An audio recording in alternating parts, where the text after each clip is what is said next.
ಇಲ್ಲಿ ನೋಡ್ರಿ, ಜೀವನ ಅಂದ್ರೆ ಏನಂತ ಗೊತ್ತಾಗತ್ತ. ಪಾಪ ಬೆಳಗ್ಗೆಯಿಂದ ಮತ್ತ ಸಾಯಂಕಾಲ 9 ಗಂಟೆವರೆಗೂ ದುಡಿತಾ ಇರ್ತಾರ. ಮತ್ತೆ ಇಂತರ ಟೈಮಲ್ಲಿ ಹರಟೆ ಹೊಡಿತಾ ಇರ್ತಾರೆ. ಇಲ್ಲಿ ಇವ್ರು ನಮ್ಮ ಹರೀಶ್ NMP ಚಾಲಕರು ಇಲ್ಲಿದಾನಲ್ಲ, ಇವನು ಮಿಂಡ್ರಿ ಅಂತ. ಮಿಂಡ್ರಿ ಇವನು 7 ಮಿಂಡ್ರಿ. ಅವ್ರ ಬಗ್ಗೆ ಮಾತಾಡಲ್ಲ, ಆತರ ಮಾತಾಡ್ಬಾರ್ದು. ಯೂಟ್ಯೂಬ್ ಅಲ್ಲ ಬಿಡ್ತಾ ಇದನು, ಎಲ್ಲ ನೋಡ್ತಾರೆ. ಏನಾದ್ರು ದೊಡ್ಡದಾಗಿ ರಾಡು ಟಾಟಾ ಸ್ಟೀಲ್ ಇಂದ ಮಾಡಿರ್ಬೇಕಾದ್ರೆ ಕಾಂಟ್ಯಾಕ್ಟ್ ಮಾಡಿ.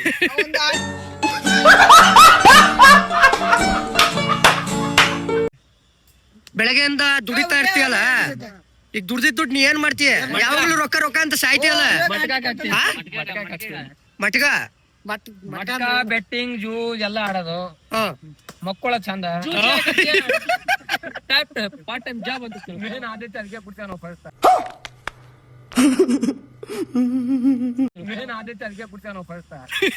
ಇವ್ರು ಏನೋ ನಮ್ ಕೆಲ್ಸ ಮಾಡೋರು ಏನೋ ಒಂದೆರಡು ಮಾತಾಡ್ತಾರೆ ಯೂಟ್ಯೂಬ್ಗೆ ಅಂತ ಬಂದ್ರೆ, ಇವನು ಬರೀ ಹೊಲ್ಸ್ ಮಾತಾಡ್ತಾನೆ. ಯೂಟ್ಯೂಬ್ ಅಲ್ಲಿ ಹಾಕ್ತೀನಿ, ಫುಲ್ ವಿಡಿಯೋ ನೋಡ್ರಿ. ಇವ್ನ್ ಏನ್ ಕಮೆಂಟ್ ಮಾಡ್ಬೇಕು ನೀವೇ ಮಾಡ್ರಿ, ನಾನು ಹೇಳ್ತಾ ಇದೀನಿ. ಇವ್ರ ಮನೆಗೆ ಎರಡು ಊರಿಗೆ ಹೋಗ್ಯಾರ, ಇವ್ರಿಗೆ ಕಷ್ಟ ಐತಿ, ಇವನಿಗೆ ಒಂದು ಕಷ್ಟ ಐತಿ. ಕಷ್ಟ ಬಂದೈತಿ, ತಿಪ್ಪಣ ಇವ್ರೆಲ್ಲ ಇದ್ರು ಐತಿ. ಇವ್ರು ಹೊಸದಾಗಿ ಮನಿ ಮಾಡವ್ರೆ, ತಿಪ್ಪಣ ಊರಿಗೆ ಹೋಗ್ರಿ. ಅವ ತಿಪ್ಪ ಏನ್ ಮಾಡ್ಬೇಕು? ಇದಕ್ಕೆಲ್ಲ ಉತ್ತರ ಕಮೆಂಟ್ ಅಲ್ಲಿ ಕೊಡ್ರಿ.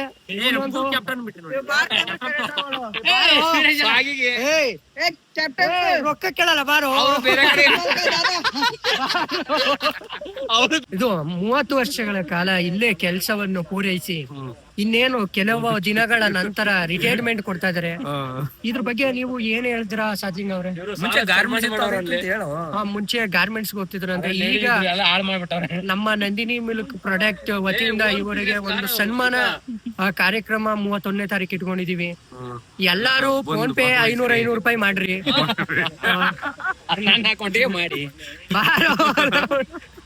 ಮಾಡಿ ಮತ್ತ ಹೋದ್ಮೇಲೆ ನಮ್ನ ಮರಿಬಿಡ್ರಿ. ಆಯ್ತ್ರಿ ಬುದ್ಧಿ.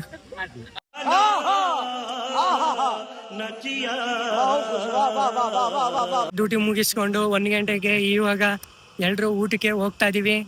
ಇದು ನೋಡ ಮತ್ತೆ ಯೂಟ್ಯೂಬ್ ಬರ್ತದ ನೋಡಿ. ಇದು ಮತ್ತ ನಾ ಏನ್ ಹೇಳು ಮತ್ತ ನೋಡ್ರಿ, ತಪ್ಪಾಗಿ ಹೇಳ್ಬಿಟ್ಟವ್ರೆ, ಕ್ಷಮಿಸ್ಬಿಡಿ ಅವ್ರನ್ನ. ಇವಾಗ 1 ಗಂಟೆ ಡ್ಯೂಟಿ ಮುಗೀತು, ಊಟಕ್ಕೆ ಹೋಗ್ತಾ ಇದೀವಿ. ನಾವು ಕಿಚ್ಚ ಬಾಸ್ ಅಭಿಮಾನಿ ಮಲ್ಲಿ ಕಿಚ್ಚ ಅಂತ ಇವ್ರು. ಹೇಳಿ. ಇದನ್ನೆಲ್ಲ ಕಣ್ಣಿಂದ ನೋಡಿ ಕಂಗಾಲ ಆಗ್ಬಿಟ್ಟಿದೀನಿ. ಬೇಕಣ್ಣ, ಈ ಲೋಪರ್ ನನ್ ಮಗನ್ ತಲೆ ಬೇಕೇ ಬೇಕು.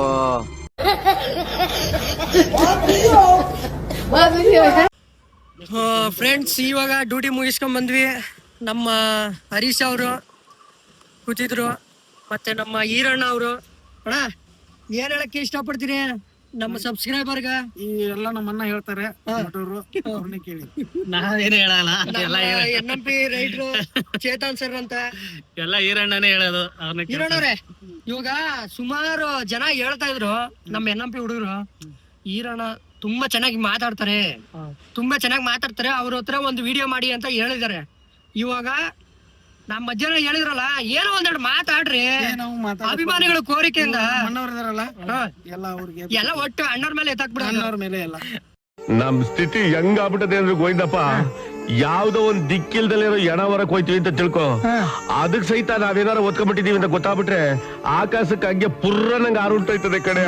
ಹರೀಶ್ ಅವ್ರ ಕೈಲಿ ಕೊಡಿ, ಇಲ್ಲಾಂದ್ರೆ ನಮ್ಮ ಶಿವಣ್ಣ ಅವರು ಡ್ಯೂಟಿಲಿ ಇದಾರೆ. ಏನೋ ಇವಾಗ ಒಂದ್ ನಿಮಿಷ ಕೂತವ್ರೆ, ವಿಡಿಯೋ ಮಾಡಿ ಯೂಟ್ಯೂಬ್ ಅಲ್ಲಿ ಹಾಕ್ಬಿಟ್ರೆ ಆಮೇಲೆ ಸರ್ ನೋಡಿದ್ರೆ ಹೌದಲ್ವಾ? ಅದಕ್ಕೆಲ್ಲ ಇವ್ ವಿಡಿಯೋ ಮಾಡಲ್ಲ ನಾನು ಆತರ. ಸರಿ ಏನ್ರಿ ಹರೀಶ? ಈಗ ನಾನು ಏನ್ ಹೇಳಕ್ ಇಷ್ಟಪಡ್ತೀನಿ ಅಂದ್ರೆ, ಇವಾಗ ಬೆಳಗ್ಗೆಯಿಂದ ಸಾಯಂಕಾಲವರೆಗೂ ದುಡಿತಾ ಇರ್ತೀವಿ. ಡೈಲಿ ವರ್ಷ ಪೂರ್ತಿ ದುಡಿತಾ ಇರ್ತೀವಿ. 2 ವರ್ಷ ದುಡಿತೀವಿ, 3 ವರ್ಷ ದುಡಿತೀವಿ, ಮತ್ತೆ ದುಡಿತಾ ಇರ್ತೀವಿ. ಆದ್ರೆ ಒಂದ್ ಮನುಷ್ಯನಿಗೆ ಏನಾದ್ರು ಒಂದ್ ಆಗ್ಬೇಕು ಅಂತ ಕನ್ಸಿದ್ದೇ ಇರುತ್ತೆ. ಚಿಕ್ಕ ಏಜಿಂದನೂ ಇವಾಗ ಸ್ಕೂಲ್ ಓದಿರ್ತೀವಿ, ಅದ್ ಮುಗಿದ್ಮೇಲೆ ಕೆಲ್ಸಕ್ಕೆ ಬರೋದು ನಾವು. ಆಮೇಲೆ ನಾನು ಏನೋ ಆಗ್ಬೇಕಂತ ನನ್ನ ಮೈಂಡಲ್ಲಿ ಇರುತ್ತೆ, ಅದು ಆಗಲ್ಲ. ಕೆಲಸನೇ ಮಾಡ್ತಾ ಇರ್ತೀವಿ. ನಮ್ಮ ಕೆರಿಯರ್ ಬಗ್ಗೆ ನಾವೇನೋ ಆಗ್ಬೇಕನ್ನೋದ್ರ ಬಗ್ಗೆ ಫೋಕಸ್ ಅನ್ನ ಬಿಟ್ಬಿಡ್ತೀವಿ. ಅದ್ರ ಬಗ್ಗೆ ಏನ್ ಹೇಳಕ್ ಇಷ್ಟಪಡ್ತೀಯ ಇವಾಗ ನಮ್ಮ ವಿಡಿಯೋ ನೋಡೋರ್ಗೆ? ಇವಾಗ ನಾನು ಹೇಳ್ತಾ ಇರೋದೇನಂದ್ರೆ, ಏನೋ ಆಗ್ಬೇಕಂತೀವ, ಅದು ಆಗಲ್ಲ. ಕೆಲಸ ಮಾಡ್ತಾನೆ ಇರ್ತೀವಿ. ಅದ್ರ ಬಗ್ಗೆ ಏನ್ ಹೇಳ್ತೀಯ? तू समझा नहीं. ನೋಡ್ರಿ, ಕೆಲ್ಸನೂ ಮಾಡ್ಬೇಕು ಬೆಂಗಳೂರಲ್ಲಿ. ಇವಾಗ ಕೆಲ್ಸ ಇಲ್ಲದೆ ಜೀವನ ನಡೆಯಲ್ಲ. ಕೆಲ್ಸ ಇಲ್ಲದೆ ಬೆಂಗಳೂರಲ್ಲಿ ಜೀವನ ನಡೆಯಲ್ಲ. ಅತಿ ಹೆಚ್ಚು ಕೆಲ್ಸನೇ ಮಾಡ್ಕೊಂಡು ಇರಬೇಡಿ. ಸ್ವಲ್ಪ ಫ್ರೀ ಟೈಮಲ್ಲಿ, ಆಮೇಲೆ ಫ್ರೀ ಟೈಮ್ ಅಂತಲ್ಲ, ಆಮೇಲೆ ರಜೆ ಹಾಕಿದ್ರಿ ಸುಮ್ಮನೆ ಏನೋ ಕೂತ್ಕೊಂಡು ನಿದ್ದೆ ಮಾಡ್ಕೊಂಡು ಟೈಮ್ನ ವೇಸ್ಟ್ ಮಾಡಕ್ ಹೋಗ್ಬೇಡ್ರಿ. ನೀವೇನೋ ಆಗ್ಬೇಕು ಅನ್ಕೊಂಡಿರ್ತೀರಾ, ಅದ್ರ ಬಗ್ಗೆ ಯೋಚನೆ ಮಾಡ್ರಿ. ಇವಾಗ ಒಬ್ಬೊಬ್ರು ವಿಡಿಯೋ ಕ್ರಿಯೇಟರ್ ಆಗ್ಬೇಕು, ಯೂಟ್ಯೂಬಲ್ಲಿ ಬೆಳಿಬೇಕು, ಇನ್ಸ್ಟಾದಲ್ಲಿ ಬೆಳಿಬೇಕು, ಏನೋ ಒಂದು ಮಾಡ್ಬೇಕಂತ ಕನಸಿರುತ್ತೆ. ಒಬ್ಬ ಪೊಲೀಸ್ ಆಗ್ಬೇಕು, ಏನೋ ಒಂದು ಆಗ್ಬೇಕಂತ ಇರುತ್ತೆ. ಸೊ ಆದಷ್ಟು ಇರೋ ಟೈಮ್ಗಳಲ್ಲಿ ಅದ್ರ ಬಗ್ಗೆ ಯೋಚನೆ ಮಾಡಿ, ಸುಮ್ಮನೆ ವೇಸ್ಟ್ ಮಾಡೋ ಬದಲು ಅದ್ರ ಬಗ್ಗೆ ಯೋಚನೆ ಮಾಡಿ ಅನ್ನೋ ಇಷ್ಟಪಡ್ತೀವಿ ಅಲ್ವಾ? ಒಳ್ಳೆ ದಿವಸ ಬಂದೇ ಬರುತ್ತೆ, ಕತ್ಲಾದ್ಮೇಲೆ ಬೆಳಕು ಬಂದೇ ಬರುತ್ತೆ, ಅದು ಬರೋವರೆಗೂ ಕಾಯಿರಿ.